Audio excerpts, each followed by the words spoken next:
Greetings, fellow sinners. Hey, today I'm driving on my way to church, and I thought I'd share some things on my way. First of all, I seen that Got That Funk and Unoriginal Alias have left me some video responses. So I highly suggest, first of all, if you haven't already, check those two guys out. I'll link them in the sidebar for you. But I was thinking last night, and I really wanted to get this on tape, and I ain't gonna have a whole lot of time to do it in the next couple of days, so I thought I'd do it while I was driving.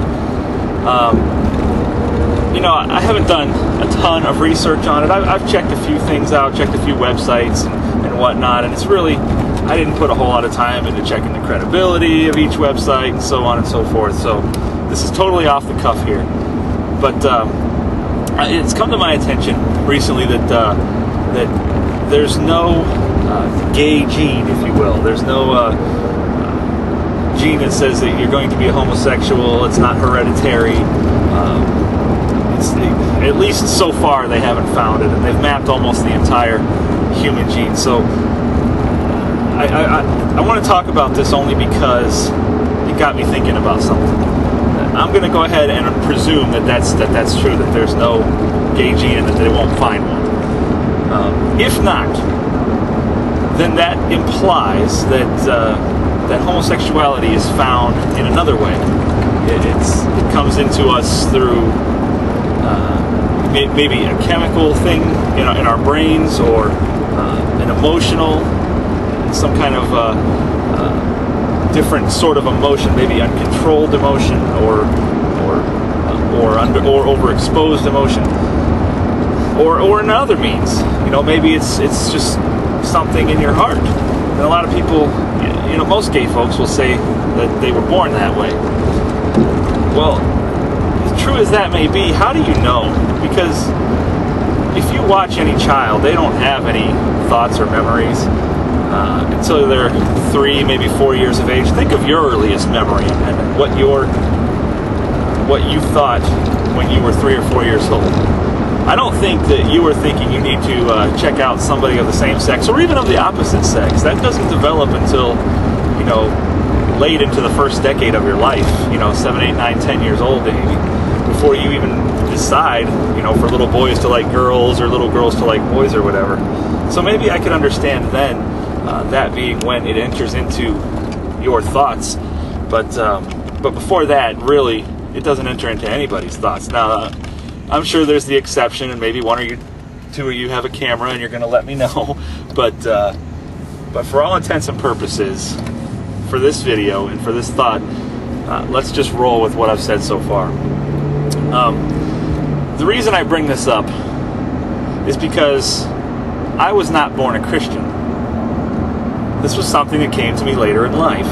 This was something that happened, and it changed me. It physically, emotionally, spiritually changed me from who I was to who I am. A lot of people, it's an immediate bam. It immediately happens. One day you wake up and you're this abusive smoker and drinker and whatever, and then you're saved by grace, and immediately the next morning you wake up and you're no longer abusive, you're no longer a smoker, you're no longer a drinker, and all these other sinful things. So there was a point when that happened to me, but my DNA didn't change. No chemical changed in my brain. Nothing released inside of my emotions. I was divinely inspired, but the only way to put that into words is for it to happen to you. I'm sure all of my fellow Christians will know that experience, but for what it is, other than that, is indescribable.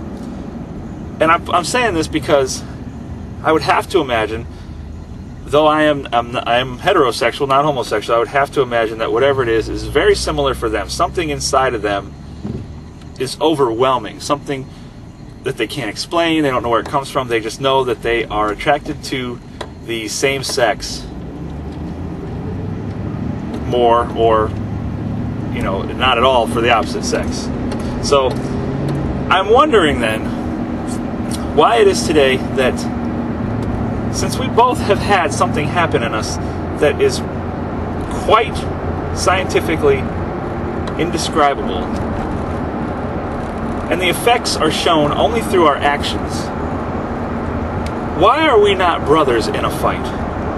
A fight against oppression, a fight against government rule and law. Why is it that my fellow Christians can understand being divinely inspired inside of us to be better people, but they can't understand something happening inside of somebody else to make them attracted to the same sex?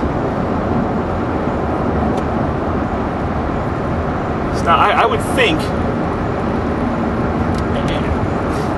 I'm not, like I said, again, I'm not homosexual, but I would imagine, and from what I have seen here on YouTube, that the reverse is also true. That a homosexual can completely understand, not every homosexual, but a lot, can completely understand being attracted to the same sex for whatever reason. But it's obviously according to science, not DNA inspired or whatever. But they can't understand a Christian being divinely inspired to follow Christ. I think somehow we're both prejudiced. We're both prejudiced in the sense that we can completely understand when something happens to us, but we can't understand it when something similar, but not exactly the same, happens to somebody else.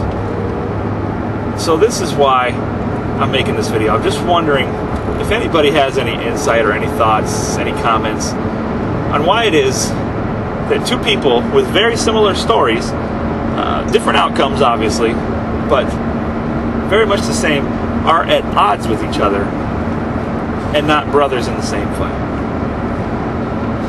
That's all I really got to say today.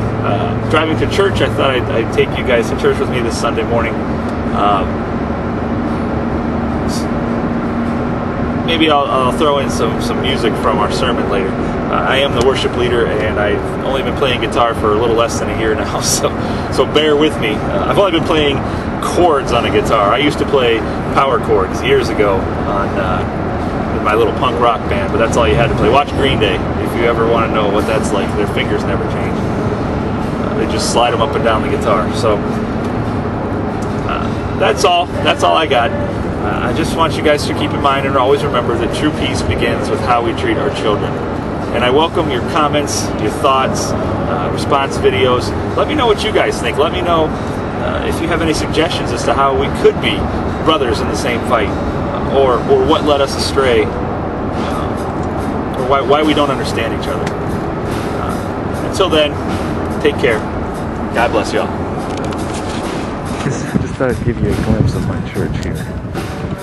We're in a little plaza. We're a startup church plant, about 5 years old, next to a check cashing place and a karate place. So I thought you guys might appreciate that.